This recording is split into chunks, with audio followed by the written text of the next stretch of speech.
Thank you. Thank you very much. It's RobLive here in the studio, back with Chances Are Productions. As always, the man with the plan behind the wheels of steel. Big Jim. What's up, Jim? What's up, man? How you doing? Welcome to the show. Thank you. It's getting a little hot in here, so keep on all your clothes. I got somebody for us today that I've known for a while, but really haven't taken the time to share what he's doing. But I think he's doing something very important for communities. I think it's a revolutionary idea in terms of education. Welcome to the show, Samuel Molina. Hey, thank you for having me on, Rob. Glad to be here. Oh, I see the crowd. Just pretend they're there. Just pretend. Okay, got it. So, Samuel, let's start from the beginning, Okay. right? Born and raised in Fresno. That's right. Central High Grizzlies, Mm-hmm. cross country. That's right. Right, I did a little homework, like 5 minutes before the show started. Hey, I believe it. He's like, "Did you research my company?" Oh, sure, yeah, Sam. Yeah. What is it? What's it called again? Okay, I feel like I've known you for a while, but I think it's like we've been in and out of each other's lives, right? Yeah. Both part of the nonprofit sector. I was doing Library for London at the time, and I was starting Reestablishing Stratford, which is another nonprofit that we have. And Samuel, we had a phone conversation, and you were at the time. Who were you working for? I was with an organization called Mi Familia Vota. And what was your goal with that organization? So I served as the California State Director there for about 7 years, and we had a focus on Latino civic engagement. So our goal was to get as many people registered to vote for the upcoming elections, and we ended up under my tenure registering about 50,000 people or more. Wow! And Can we get some love for that? How about a DJ? Did the DJ? Yeah. Thank you, Jim. And then we also advocated at the local, state, and national level. So we, were instrumental in getting some resolutions passed at the city of Fresno level. We helped pass voting rights bills at the state level, healthcare for all, things of that sort. And then, of course, during the Trump era, we were trying to stop some of the rollbacks on environmental regulations that his administration was pursuing. So you're just moving and shaking the whole time. That's now, right. I'm trying to recall, were you based out of Sacramento at the time, or were you just out there a This all lot? from Fresno. Yeah. You was all from Fresno? Yes. I don't know why I thought you were in Sacramento at some I was point. in Sacramento quite a bit. You I were, can tell right? that, Yeah. Because I remember having a few conversations, and you say, hey, I'm in Sacramento right now, but when I get back, right? And I know that you also help with the small rural communities to make sure we're not overlooked in terms of voter awareness. That's right. And that's huge. Go ahead and share on that. No, I was just going to say that's right. We were going to Orange Cove. We were, out in Modesto. We were out in Mendota doing voter registration. We were all the way in Riverside, Los Angeles, and some of the smaller areas around those major cities, making sure that the kids weren't left out and were learning about the importance of their voice and why it was important to register to vote. Right. You guys hear that? Register to vote. It does make a difference. Every vote matters. I know we say it a lot, right? People say it a lot, but it really does come down to what the people say. Yes, it does, because when you're in those meetings with elected officials, and then when you make some of these elected officials your friends and they start sharing the stories that they have, sometimes they'll tell you, hey, we're in meetings, and somebody will say, well, why am I going to pursue this if these people don't even vote? Right. Wow. And so that's a legitimate conversation that people will have in private conversations. And so, when we registered about 30,000, so of the 50,000 people that we registered under my tenure, more than 30,000 came from the Central Valley alone. And people were paying attention to what was getting done because they saw the new voter registration rolls, who's coming in. And of course, it was mostly a lot of 18, 19, 20-year-olds who were getting registered to vote. Right? The young voter. And then, of course, political party affiliation. Who Yeah. are they? Are they becoming nonpartisan? Are they Dems? Are they Republicans? People are paying attention to the voter registration rolls, believe it or not. Yeah, Especially the politicians. that's very important work. I'm just curious as to what, you graduated college, right? And then it was time to, what moved you in that direction? So I was going to school at Fresno State for a degree in criminology. My option was law enforcement. I wanted to become a police officer. But I think after my college career, I realized that, a lot of problems in society really stem from policy issues. Yeah. So I actually decided I wanted to go into politics. And so in 2012, I worked on the presidential campaign. And then in 2014, that's when I joined Mi Familia Vota. Presidential campaign. That's right. I was a neighborhood team leader. So we ran phone banks out of, a home every week. And we would get 20 to 30 volunteers calling into other states because, California is a blue state. And they would call California like the Death Star because we were calling into so many other states, thousands of people Wow. Oh, now, did you ever get to make any trips to Washington D.C. on? No, I wasn't staff. No. No, but you know what? For anybody who's listening, it pays to be staff for a presidential campaign because if that candidate wins, they might invite you to the ball. It's a big ball. Yeah, to the inauguration ball. Wow. Yeah. So, in your career with politics, Mm-hmm. right? People who aren't in politics, like, we're on the outside looking in. Mm-hmm. We have assumptions, Mm-hmm. right? And you've been behind the curtain, so to speak. Mm-hmm. So I'm just going to throw out some assumptions and you clarify, right? Okay.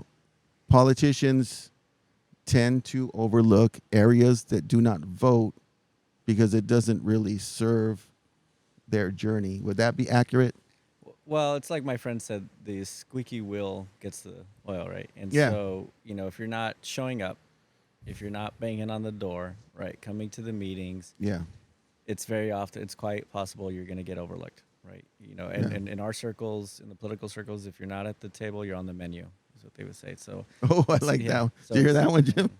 So you have to make sure that you're voting every election cycle. You have to make sure that you're meeting with your elected officials. If you have real issue, you have a real concern, Yeah. you need to make sure somebody knows about it, right? And that person is your elected official. All right. Did you hear that, guys? Samuel's telling us right now, stay off the menu. Mm-hmm. Get into the meetings. Mm-hmm. And I think that's also, it's funny, like on a smaller scale. Mm-hmm. Jim, I don't know if you remember talking about this, but like you need resources for your video production class, right? I need resources for my program as well. And we've talked about, hey, the squeaky wheel teachers tend to get covered.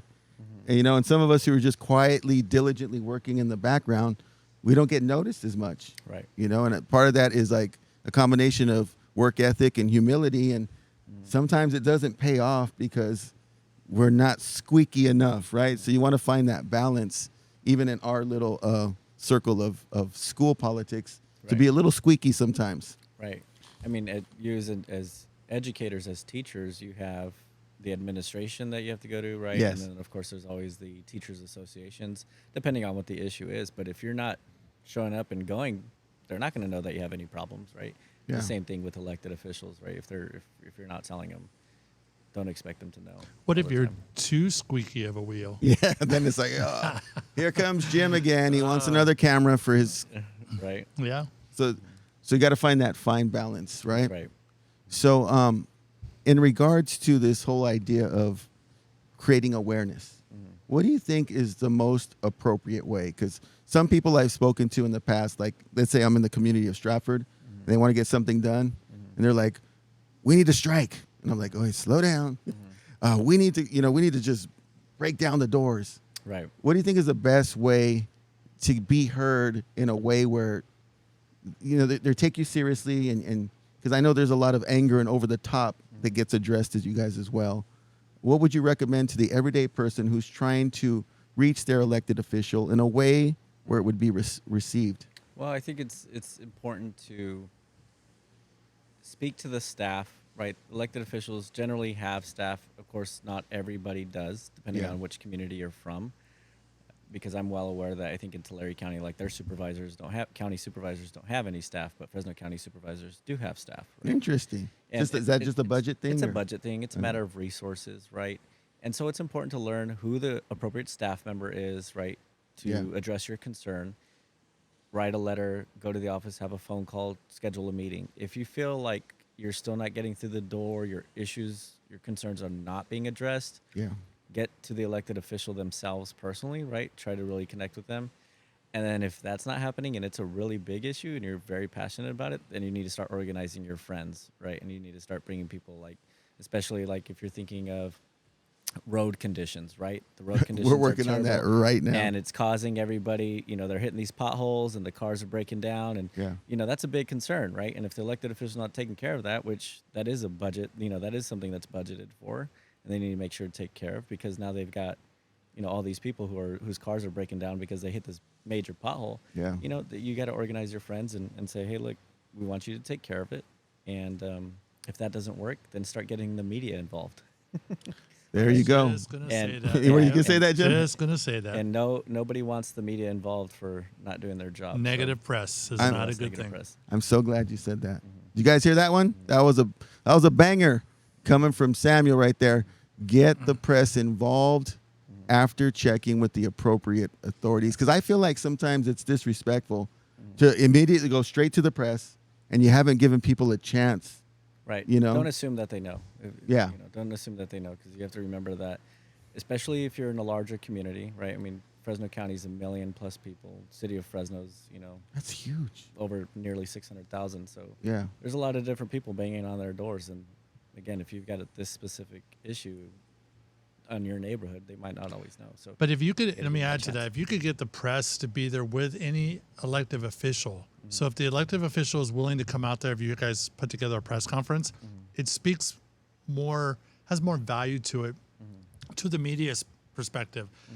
I've been to several press conferences Yeah. where there's nobody but mom, dad, aunt, uncle who are just mad about a pothole, and they have a podium and they're waiting for one camera guy to show up, and that's like the worst thing for us to do is just cover it because there's nothing there to kind of relate to it. But if a city official or somebody who's representing them is there, then by all means, it's so much more powerful if someone more in a voted in position is there to represent them. right. So I'm really glad that you're sharing what you're sharing today, and I'm going to talk a little bit about this and get your feedback.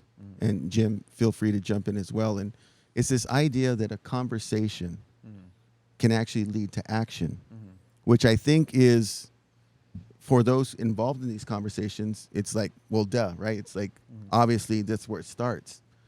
Where I think there's a disconnect, because I personally had this mindset, is I grew up in an environment where people said a lot of things, right? I had the big talking uncle who's, I'm going to do this and that, right? And maybe the mom and dad making promises that didn't come through, right? So I start to associate conversation and talk with no action. Yeah, no, my uncle's been talking about that for 10 years. It ain't going to happen. Or, you know, my dad promised me this and it never transpired, right? And so it sort of takes away the power of conversation when you are repeatedly having experiences in life where it leads to nothing. So now you're an adult. You're part of a society now, and there's a political system in place. And now people who are trying to empower you are saying, hey, start a conversation. And in the back of your mind, you're like, yeah, right. I can sit here and talk to Samuel till I'm blue in the face. That's not going to change anything, because subliminally, I've already subconsciously decided that talking leads to nothing. It wasn't until I did the library project, because that started with a meeting, right? And then it led to another conversation, and then a multitude of meetings and conversations.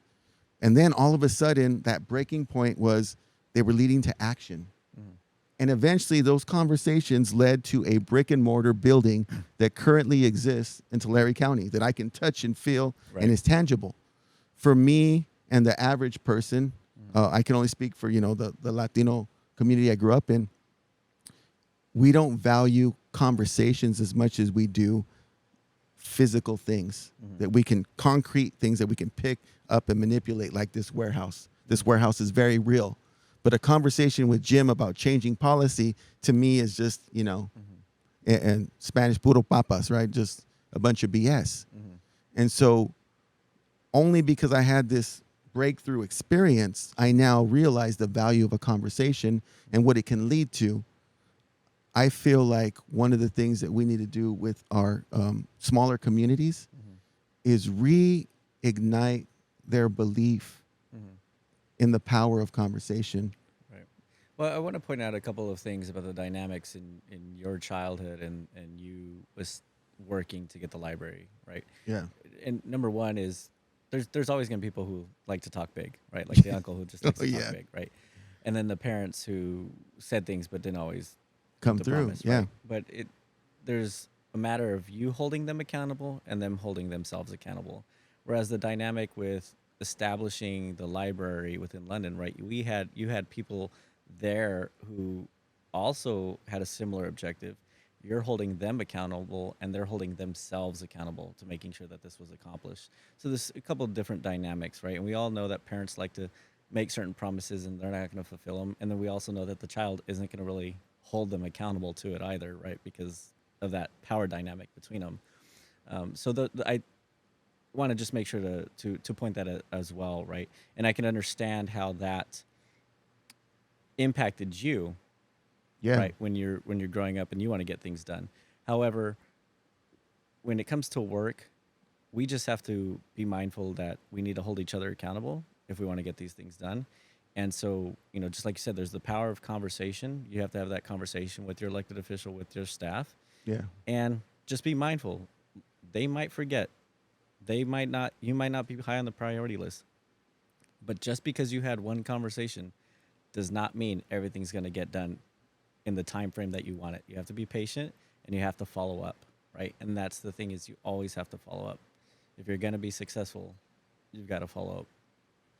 That's true. A lot of follow-up conversations. And I also think that the parent or relative dynamic can also work in the other way. So I'm not going to label any race on this particular thing. I don't want to make it a racial issue. But I know a lot of kids who grew up and said, hey, kids, we're going to Disneyland in June. Yeah. And damn it if the family didn't get into the car in June and go to Disneyland. Right? Mom and dad did exactly what they said they were going to do. And I mean, we're not going to bat 1,000, but Right. and for the most case, and those kids grow up believing in conversation. Hey, we had a meeting, we talked about our vacation, and then mom and dad made it real in June. Right. So for them, these, whoever them is, conversations can lead to things. Right. And so they come in with full belief in that. Right. And so when I started to meet people like that, and they would assure me, and they'd be like, hey, that meeting was important. I go, it was just another meeting. We talked. He goes, no. Joe Schmo and Johnny D were in that meeting this time. And I was like, what does that mean? Well, the right people just heard your conversation. Right. And that's why you keep having conversations. I was like, oh, okay, now I get it. I got to have the right people in the room. Right. Because the people with the money and the people with the other resources that you need Finally showed up. Are going to make it happen. Right. And that, again, that was my education into nonprofit work. Another thing that I learned, and I'm sure you know about this, is this idea of sustainability. That if you bring an idea, that there has to be a plan to make it sustainable. Right. Not just, we don't want to put all these resources and then it shuts down in 6 months. And so I was like, oh, I didn't think that far. I wanted a library. It's like, yeah, but is it going to be open in 6 months? Who's going to fund it? I was like, oh, right. Whereas people who are well-versed in this, like yourself, right, you guys not only propose conversations, but you also have a plan for how to implement that to make it last, to make it worthy of whatever resources are going towards that. Right. And I think that's impressive. Speaking of impressive, right, segue into this. Thank you. That was an amazing segue, Rob. Thank you, Jim. There it is. I get a horn today. You have started something new. That's right. And for me, personally, it's a huge thing that what you're doing with financial literacy, only because, I grew up financially illiterate. And I think there's a lot of people like me. And I'm going to give you an example. You're going to laugh on this one.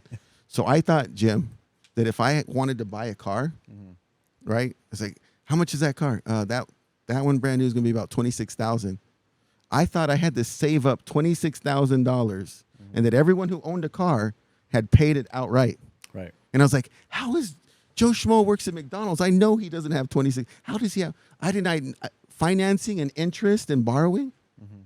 Completely foreign to me, right? Then I get into college and then they're like, hey, we got these credit cards.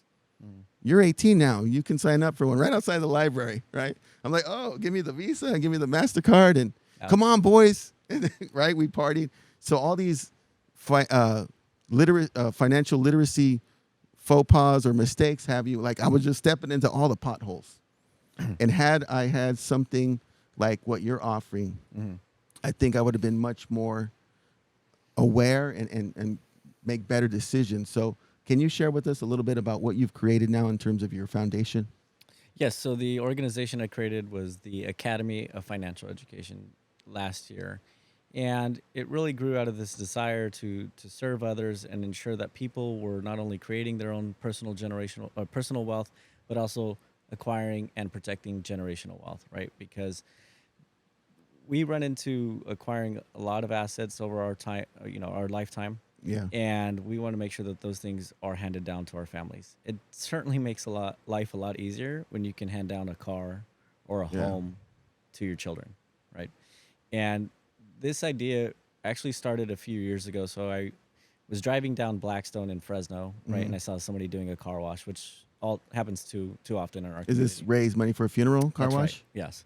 And so they were raising money for somebody that they had lost, and I just thought how difficult it must be for somebody to try to grieve and also Yeah. try to raise money at the same I time. thought the same thing. Right. And so a month later started my education in personal financial planning. 6 months later became a financial advisor. And then I did that for about a year and a half and then came back to nonprofits.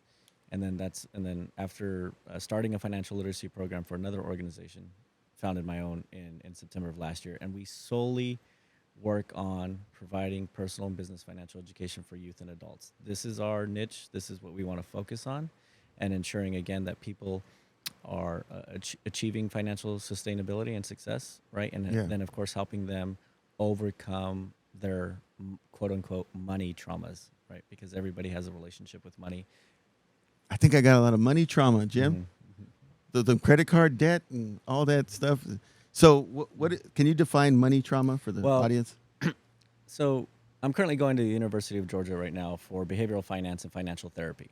So one of the things that makes our program a little bit more unique is we integrate financial therapy into our curriculum and mentoring. I've never heard that term, but I feel like I know what financial therapy is. It's Take a- me. It's a marriage please. between psychotherapy and financial planning, Okay. right? So you have a financial therapist who actually is familiar with financial planning, right, to some degree. And, as a child, as you kind of shared with yourself with the conversation and the impact that had on you with people talking big or not sticking to their promises, right? You have a similar dynamic when it comes to money, right? Yeah. You could be, a child raised in poverty, you become an adult and you hoard your money, right? You get a good job, you make all this money, but you never really live your life because you're just hoarding it, right? Or Like a fear-based approach. yes, because you're afraid of being poor again. Yeah. Or in the same, you could be a child of poverty, but on the flip side, you spend all of your money, right? Yeah. Because you're trying to buy all these things that you never had as a child, right? Yes. And it gives you some kind of happiness to acquire all this new stuff. Yeah. So those are things that we want to help people overcome, because when you're hoarding, you're not living the lifestyle that you kind of really want to because Yeah. you're hoarding it. And then if you're spending it all the time, then you're probably massively in debt, right? And that's creating financial stress and problems for you too, Yeah. right? And so to make our program a bit more effective, we have to ensure that we are working with those financial flashpoints, those times in your life where it hits you hardest Yeah. and it's not allowing you to thrive. So is he talking? He's talking about me, Jim. I feel uncomfortable right now. Yeah, I know. He just threw me on the chair. Yeah. Okay, so I was working for my I brother. like to right? feel good when I spend money. So here's the deal. I was working for my brother, and he says, "Leave teaching for a while, come into the mortgage industry." And I said, "All right, cool. Let's do it." He goes, "I'll have you in a house and a new car in a matter of 3 to 6 months." Sure is right. I had the house and the car in 6 months, and I started making some decent money, right? Right. And I remember buying like 7 pairs of Jordans in like different colors. I was like, what was I gonna do with that, right? Instead of investing, instead of, I was buying all these things, and I felt like I was doing exactly what you said, Samuel. I was playing catch up. I never had the Jordans, right? When I'm getting them now, and I'm getting that pair now. And my argument was always, or my excuse, when other people didn't spend the same way, I was like, well, if you've had it, right, you're not necessarily starving to make up for anything because you kind of had some of it growing up. Right. And I'm talking about, like the middle or upper middle class kid. I mean, he had a few pairs of Jordans. There's no catch-up there. So now his new money is not Jordans, been there, done that. Let me look at some investment stuff. Let me go to the next tier, real estate or what have you. A long story short, I end up losing 2 homes. Car gets repoed. Right. Master charged my life, right? And I get back into teaching, and I was a long-term sub trying to get back in at that time, and that was really like a traumatizing experience for me. Right. And it all stemmed from what you were talking about, Mm-hmm. is just trying to spend everything that you made to catch up with what you felt you missed out on. Right. So I think what you're talking about is very powerful and can save a lot of families. I mean, when you think about even marriage, right? Mm-hmm. A lot of marriages, Mm-hmm. they don't work, and there's a financial component to it that creates Right. an environment of stress. The majority of marriages argue about money. And Is that's that what it usually- is? And they usually lead to divorce. Wow. Yeah. So the fact of the matter is that if you're engaged, you're about to get married, I would highly encourage you to speak with a financial advisor or a financial therapist Yeah. and start really, looking into some of the issues that you have that are going to now be combined with your partner, right? Yeah. Because if you're the kind of person that likes to spend all the money and the other person likes to conserve all that money, that's going to be a big issue real fast. Yeah. Right. Especially as your accounts merge, because a lot of people try, I think, to separate their accounts. Yeah. Right. But you have to remember that when you're married, any assets that you buy now that you're married are each other's assets, regardless of whose name is on it. So be mindful of that. Right. Thank you for sharing that. So, Jim, so here's one thing I wanted to ask you about, because this is actually happening in my life right now, and maybe there's some people out there. So parents have a home, right? And now they are getting to the age where they're planning to pass that home on. And I've been hearing a lot of people talking about what's called a living trust. I said, okay, that sounds like a good idea. And I said, where do I go? And they go, oh, go to this lawyer. 1,500. Does that sound about right? That sounds about right. Because we, as a spender, is like, okay, is this the right investment? Am I being charged too much? So I know that when I buy stuff on Facebook Marketplace, and I know Jim does the same thing, you look at what other people are spending on this same item. Where can we go to get a good gauge of what we should be spending on living trusts, on wills, things like this? Where can we go to? I wish I could say there was a website that compared them all, but I couldn't tell you. No. No, what I can tell you is that, a few years ago, I created a trust. It cost me $2,000. Okay. And I know trust and wills will create a trust for like $600 to $800, right? This is for you to pass your stuff on? That's right. Okay. And trustandwills.org is a online platform. They have attorneys on there, and you can, go on their website and talk to them. I think they provide a free consultation before charging you any fees or what have you. But it's a very good idea for families to establish a trust. It's more powerful than a will, right? Because a will can still end up you can still end up in probate or court. And for those who don't know what probate is, what does that mean? That's ending up in court, essentially. Then the court's deciding Yes, where it goes. So if you write a will and you're like, oh, my house is in the will and the car is in the will, and then the family decides to fight over it, it's still going to end up in probate. It's still going to end up in court, right? And the thing about it going to probate is that it's very public.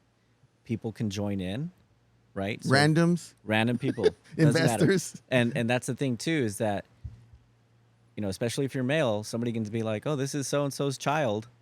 Oh. And then the family has to fight them, proving that that's not your child, right? And so that can gonna end up costing your family thousands of dollars. So it's a good idea. It's a great idea to get a trust because again, it's gonna bypass probate, right? You can put all your assets in the trust. You can have a healthcare directive, right? So the healthcare directive just says, who makes decisions in your place when you're mentally incompetent, right? Yeah. If something happens to you or you pass away, you can have a durable power of attorney, right? And then you can have an executor, right, or trustee. So again, if you pass away, somebody else makes decisions on who gets your assets. Well, they're supposed to execute the will per your wishes, right? Yeah. So if you name your brother or sister as the administrator, then your brother or sister will be like, oh, Samuel said so-and-so gets the house, so-and-so gets the car, things of that sort. And they're left to make that decision. So it's very important, again, especially if you are a person who's single, right? You have assets you want to protect and you don't want them to go to court because your family is more than likely going to fight over your assets, We like to think our family, the best Everybody of them. comes out, huh? That's right. What do you think about that, Jim? Is that true? Totally does. Yeah. And he's dead on. We just did it. We just did it. About No names, Jim. No Nope. names. No, we just did a trust Great. a couple weeks ago. Oh, I thought you Yeah. meant you were going to tell us about a No. fight. And it is costly, and I think that's probably the number one reason why people are scared to do it. My dad used to always say, like, "What do you want? Well, do you have a will, Dad? No. Well, you want my money? It's like, no, I want to know that everything's taken care of. But then beyond the will, because of probate, Yeah. what do you want us to do with the house, the cars, the assets, the property you own? What was the price range on? to get a living trust? So it ranges from anywhere from Was that- 800 to 2,500 was our range. Okay. And it depends on how much you want to have done to that. I see. How much work is involved? How many assets were listed? I believe so. Okay. Right. I'm sorry, it really goes in detail, really detail, because what kid gets this? And then the will, what I remember, was extra. You could still have a will on top of the trust, and that's Yeah. still more like, we want all the furniture to go to Robert. Right. It's still it goes in the trust. Yeah. Okay. And this is also important if you're a single parent, right? Who's going to take care of your kids if you pass away, right? Or if you're married and you don't trust your spouse to make the great decisions, right? Because again, if you end up in the hospital and certain decisions need to be made, your spouse by default makes those decisions. However, you can get a trust to supersede that. So Wait, things like who's pulling? We're pulling the plug. you might pull the plug. That's in the. I Wow. believe so. That's in the healthcare directive. Ooh. Well, what if, and just throwing a curveball out there, what if your wife or significant other is into drugs and is incapable, and you're still putting a roof over their head? They're the next And of you're still kin. legally And married, yeah, yeah. and so you don't want them to be responsible for your loved ones, your kids. So we did it to where my sister-in-law is in charge of my daughters, and then the kids don't get any of our assets or money or anything until they're 25, I believe. Yeah, because they're not adults yet. They don't get money or anything until they're older. Yeah. So yeah, because you don't know who they're going to marry, what That's a they're going good to end point. up doing. So Yeah. And you probably blow a lot more money at 18 than you would at 25. Yeah. Oh heck yeah! yeah, Buying all those Jordans. That's right. No, this is all good conversation. Thank you for sharing a lot of this stuff. So I want to ask you. It seems like you have a heart for looking out for people because this whole academy it benefits others. Where did that start? Were your parents very community or civic oriented, or where do you think all this started? Were you looking out for people all the time? They were, my mom worked at the appeals department at the Fresno County Courthouse, and my dad worked at the civil law department, and we would volunteer when I was a young child. And I remember growing up as a child wanting to be either a fireman or a police officer. Oh, okay. Neither one of those ever ended. But they're both kind of serving That's right. the Serving. community. hmm That's right. And then I did serve in the Marine Corps, joined in 2008. That was kind of led because my brother became a Marine in 99 and I wanted to join up as well. And that's really where a lot more of it came from because, Okay. with the Marine Corps, you have to look out for your fellow Marine, right? Yeah. And I think my training there and everything they kind of preach, I just felt like, okay, like I even had more of a passion to serve. Okay. So we had a guy, actually two vets here on this very couch about 2 weeks ago. And I think Fidel was the one who had said one of the things he learned because he lost his legs right in Afghanistan. And he said the thing that kept running his mind that they drilled in him throughout his time is you need to be flexible. Things are going to happen. You must adapt immediately to Adapt and survive. overcome. So for you, what was the mantra that played a role in your life after the military that you feel Adapt and overcome. adapt and I like that. Figure it out, assess the situation, and then find any way to overcome it. Is that what you feel like you've done? Yes. Yes. So how long were you in? I was in the reserves for about 5 years. Okay. And reserves means that you're doing the once a month or That's right. You still live at home wherever you reside. yeah. You check. You go in 1 week in a month, 2 weeks in the summer, but we went through boot camp. I went to MP training, all that good stuff. And do you feel like you've had a pretty good hold on finances from an early age? Or do you think that's something you learned later? No, that's certainly something I learned later. Like when I became a financial advisor, that's Yeah. when everything took off. Like that's when I really The knew whole how to build wealth.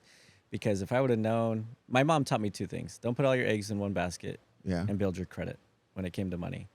And that's all I needed at that time. I think that was enough because I had better credit than most people did by the time they were 21, Yeah. right? And when it came to investing later in life, I knew not to put all my eggs in one basket, right? But Google, take it all. right. But what I would say, if I would have known more Yeah. about, obviously, just like you, about finances, would have been greater. Because I used to have, when I was younger, around 21, I used to have stock inside CarMax, Oh, and okay. I had I had $10,000 in like a 401k, Okay. and then I lost my job, and about 3 or 4 months later, I sold that I closed that account, so I got hit with taxes and fees. Oh, you're like, what? So like that 10 grand became 4 grand. Yeah. But now that when I evaluate the situation, when I reassess it, I'm like, I didn't have to get rid of that 401k. I could have kept it. And that $10,000 probably would have, if I would have not invested any money, Yeah. it probably would have grown anywhere to $40,000 to $50,000 10 years later. Wow. So it's a $6,000 lesson, right? Because you kept 4. Yeah, because I kept 4. And you That's bought right, Jordans? right. Did you buy Jordans? No, I did not. No, I just paid my bills with it. Oh, I'm man. not very materialistic, to be honest. That's a good thing. Mhm. Jim, where did you learn your spending habits and your financial literacy? That's a trick question because my wife would say my mom. Yeah. My mom is poor. She spends money poorly. Mm-hmm. She believed that credit cards were a financial insurance use. Like if she needed something right away, she'd use a credit card. Mm-hmm. And what you were saying before about saving your money before you bought a car, Yeah. that's not wrong. That because my wife is all about we're going to save the money and buy it, and boom, we're done. Next thing we purchase, we're going to save our money and buy it. Boom, we're done. Requires patience. Yeah. Yes. And so my credit score exceeded beyond my wife's after we got married. Oh, okay. So So she the- helped pay off all my debt, and Yeah. then my credit score went way up. Terrible. Can we Yes. can we get an applause for Leslie? yeah, Shout that out to was- Leslie Chance. That was awesome. So Straightened him out, Yep. got him some new clothes, fixed his credit. Wow, that's awesome. So now, one thing that I really like that we've had conversations about your literacy program and who you want to serve, and you're always talking about small communities like Stratford and London and getting into the schools. So I love your target audience. How did that become something that was a priority to you? Because you could easily sell this to anyone. Well, when you talk about the rural communities, smaller communities, there's a lack of resources Yes, available to big there. time. And many of the recent bank mergers have closed their branches in the smaller communities, right? And we know that in the rural communities, many people actually like to go into their branches. They actually like to deal with somebody one-on-one, right? And of course, that also has to do with the fact that there's a lack of internet access, right, capability there. Yeah. And so, we want to go out, serve the people in those communities, make sure that they're getting the attention and are achieving their financial success, right? Because especially in the rural communities, which are predominantly, Latino immigrant populations, we Yeah. have a lot of distrust with financial institutions, not necessarily Keep just it in the because it's mattress. Right, not necessarily just because it's the United States, but also because of things that have happened in South America and Central America, right? Where banks just shut down and where like, banks shuts down, or banks take the money, right? Or the government does, That's right? crazy. So we want to help those people overcome, again, those traumas, right? That's a pinpoint, yeah, right? And I've had conversations with folks who are like, my dad saved all the money in the house. Well, what happens if the house goes up in smoke? there it goes. They put it in the freezer. right, right, and With next to the vodka. right, or how are you keeping your money ahead of inflation if it's at the house, right? Well, it's not growing there. So Yeah. again, if we're going to help people create wealth, we have to help them understand why that can be a bad idea, right? And that you really need to make sure that it's working for you. So, do you implement this trauma approach in your literacy education program, or is that a different branch? No, it's more to, right now, we're doing it in the individual mentoring side. Right? Okay. But the idea would be to the idea would be to integrate it into the curriculum as best as possible, right? Yeah. Because it's also not, because when we say financial therapy, that does really require one-on-one. Because it's But specific, right? Everybody but has a different. how can we also have it in a way into the curriculum where we've got 30 people in front of us for 1 hour, Yeah. also trying to help them address certain things for that time frame that we have them, right? Because obviously if I have them one-on-one, it's going to be executed a bit better, Yeah. right? And we're going to learn more about them because we have that time frame, that time together. But to answer your question right now, it's mostly in the individual mentoring side. I see. So as we're talking about this, I'm thinking about some of my past trauma. So Jim, we're going to pull you in too, but I want us all to share at least one traumatic story about money and growing up. So I'll start first, and mine had a lot to do with clothes. And the reason for that is that you can kind of like, fake it and kind of hide some of that poverty with your demeanor, your confidence, whatever. But you can't hide the clothes, right? It's like you're wearing what you're wearing, and people are doing the math like, oh, he's got the tracks from Kmart, and you know what I mean? So for me, a lot of my trauma, and it might have been exaggerated at the time, is I didn't have the name brand all the time. And so I was always trying to keep up with the Jones. And I remember taking a Guess triangle, because the Guess jeans were big, and taking it off an old pair at a thrift store and then just like sewing it on so that I could, carry that.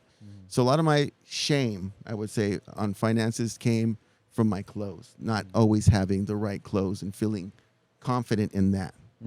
Right, Jim, do you remember ever feeling any No, sort of... I do remember, growing up in Daniel, we had a Kmart. You remember making sure that no one knew that you shopped at Kmart? Oh, yeah. Yeah. That was bad. that was fashion death right no, there. I think one of my biggest reality checks was when I first got a credit card at Circuit City.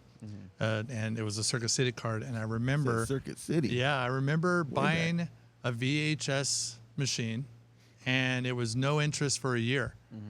Wow. Okay, we got to pause for a second because we just talked over a bunch of people's head. Circuit City people was like Best Buy today. With all the electronics and stuff. Back in the day, there was one called Circuit City. What was the other one? Do you remember? Good Guys. Oh, Good Guy. Oh, God. So, and as far as the VHS, right, prior to online streaming and DVDs, VHS was the way that we would watch movies. Go on. So I bought it. I think it was $170, something like that. Well, I just made the minimum payment. Actually, I take that back. I don't even know if I made the minimum, but the interest crept up. Right. So by the time the year came, I hadn't paid it off yet. Right. And my VCR that was $170 some was $352. I'll never forget that. And so it's like I didn't manage what that, whatever that was. Lesson learned. Yeah, program that Manage your credit. sponsored. Yeah. The unfortunate part is that nothing teaches as well as life does. Oh, you yeah. know? And I had to come to that revelation I was writing a paper a few weeks ago. Yeah. And, kind of shared, like, despite my training in education, you do some things that everybody. I knew better. Yeah. Right. And so nothing hits as hard as life, right? What they say. And I think it's one of our best teachers. So no matter what we do, as far as, we can educate you as best as possible, and we're going to do that. But sometimes you're still going to make that mistake. Yeah. You're going to give in. And, it's one of the things I wanted to go back to is you said keeping up with the Joneses. Yeah. Right now, social media is just destroying youth with everything that they see. And that It's getting me too. They think they need and want, right? Yeah. Because keeping up with the Joneses will run you into massive debt and cripple you, right? If you're not staying away from it and not trying to keep up with the Joneses. Yeah. Right. There's this thing, I can't remember what it's called, like the hedonistic treadmill. The hedonic treadmill, yeah. Hedonic treadmill, right? And it's this idea, Jim, have you heard this? It's this idea that I'm going to buy a new camera, right? Oh, if I buy the new camera, I got to get new lights. And if I get new lights, we need a better sound system. And pretty soon, one purchase leads to 4 or 5 other purchases that weren't planned. You know what store that came from? From where? I'm just making this up, but Pier 1. Oh, Pier 1, you would go in there and you would buy one thing. yeah. Excuse me. And you're like, this ain't going to match what I have at home, but I need to buy that. I need to buy this. And all of a sudden, I need the everything whole matches. seashell I need the collection. whole setup. Yep. We're going beach style now. What I would share with folks is always just be mindful of the stuff that you're buying. Do you need it or do you just want it? And Needs and wants. My wife says that all the time. right. And we have to keep in mind too, like even though you're an adult, Yeah. you're still kind of similar to your child Mm-hmm. or as you were as a child, because you get that new toy. What are you doing 6 months later with that toy? Nothing. Sitting in the Right? garage. Sitting in the garage. It's not doing anything for you. And people oftentimes believe that's what's going to make them happy buying that new thing, but they've done, a lot of research on what makes people happy, and it's volunteering, giving back to the community, getting experiences like traveling and Yeah. doing new things. It's never buying the new thing. It's like, yeah, you were happy, and Yeah. then 3 months later you're back to the same level of happiness. I'm so glad you said that because it reminded me of a quote. I don't know if I've shared it on our show at all, but they were interviewing Will Smith, who we know has been famous since he's like 20, right? So he's been a millionaire for a long time. Right. And he says in this interview, he says, I've been to the top of the materialistic mountain. I've been able to buy whatever I wanted for a long time. And I wish everyone had that experience at least once in life so that they could come to the conclusion that I've come to, which is none of it has ever fulfilled me. Right. And he says, the only thing that ever fulfilled me was serving others. Being useful to others is fulfilling. But it doesn't sound like it would be until you've actually, like you said, gone through it. Because a lot of us are like, yeah, right. No, Will, give me the money. I'll show you how fulfilling it is. Right. But, like you said, over time you buy it and the endorphins are high at the purchase. And then 6 months later, you're like what I buy? Like, where'd my money go? I'm still not happy. Right. But I can be witness to that because like you and Jim, I've had chances to serve as an educator in the nonprofit world. And it is very fulfilling when you go out and you meet a need for a population that desperately needed it. And you walk away from that and that feeling stays. That's lasting.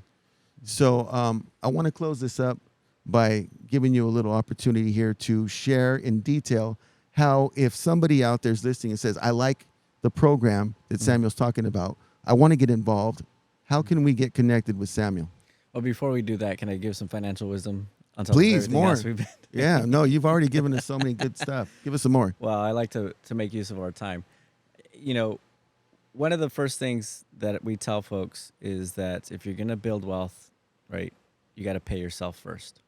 Right? So you get that check, pay yourself first, put that $20, $50, $200 into the savings account, automate it so you don't even see it, right? It gets done right away. Yeah. Then you pay your bills, and then you go have fun with the rest. And if there's nothing else at the end of the month, well, then guess what? You're staying in, right?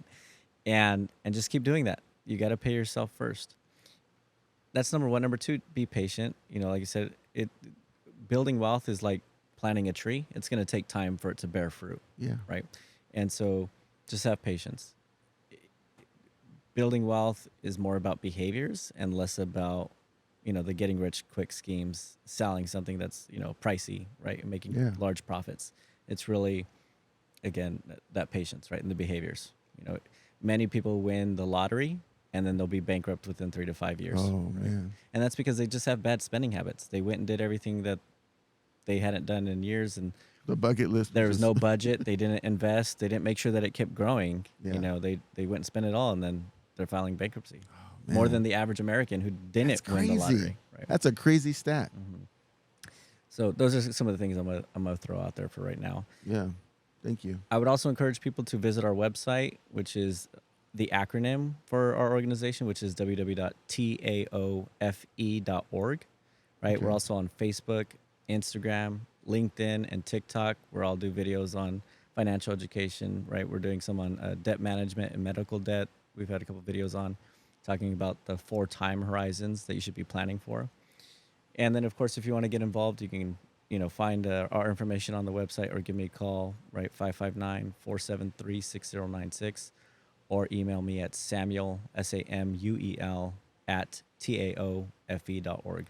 So we're going to include everything you just shared in the description. Mm-hmm. So you guys don't have to write anything down. We'll add it to the description for this video and hopefully get some people on the right path. I just went to financial therapy, so I feel cleansed.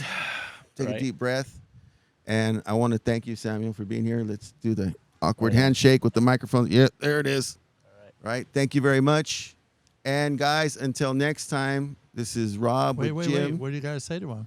I was gonna say like and subscribe. Oh, you were gonna say it. Well, all I right. didn't get to it yet. Thank you, Jim. Sorry, Thank you. yeah, I'm just making Like sure. and subscribe on RobLive. But again, I want to recognize everybody who's involved in this. Chances Are Productions, this beautiful studio up here in Madera Ranchos. I want to thank everyone who's been tuning in over this past 6 months. We're grateful for all of you. Until next time, it's love, peace, and chicken grease. I'm RobLive, and we're out. Thank you.